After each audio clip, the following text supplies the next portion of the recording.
বা এই ধরনের পদে যারা আছেন তারা মেশিন চালান, তাদেরকে তারা মানুষ মনে করে না।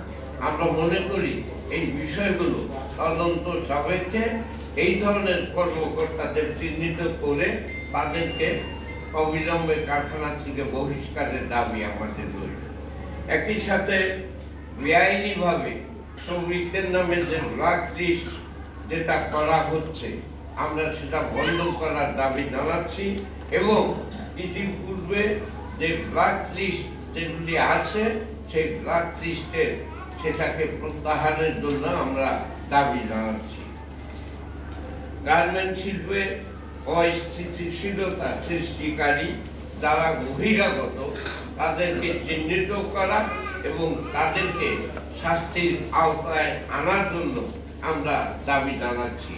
শ্রমিক সংগঠনগুলো যাতে স্বাধীনভাবে কাজ করতে পারে, তার পথে যে সমস্ত বাধা আছে, যে সমস্ত সমস্যা আছে, আমরা সেগুলি অপসারণ করার দাবি জানাচ্ছি।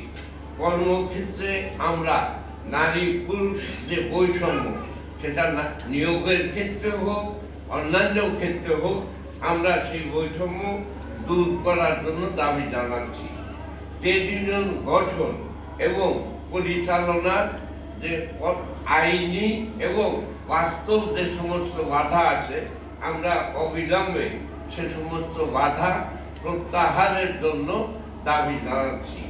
আমরা দেশের 42 লক্ষ গার্মেন্ট শ্রমিকদের জন্য অবিলম্বে রেশনিং ব্যবস্থা চালুর জন্য আবারও দাবি জানাচ্ছি।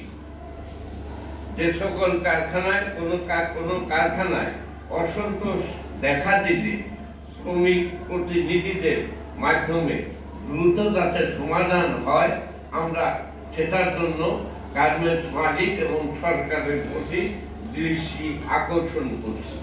আমরা একই সাথে লক্ষ্য করছি দেশের শ্রম আদালতগুলোতে প্রচুর পরিমাণ মামলা রয়েছে, এই মামলাগুলার নিষ্পত্তি হচ্ছে না। তাই শ্রম আদালতে যে সমস্ত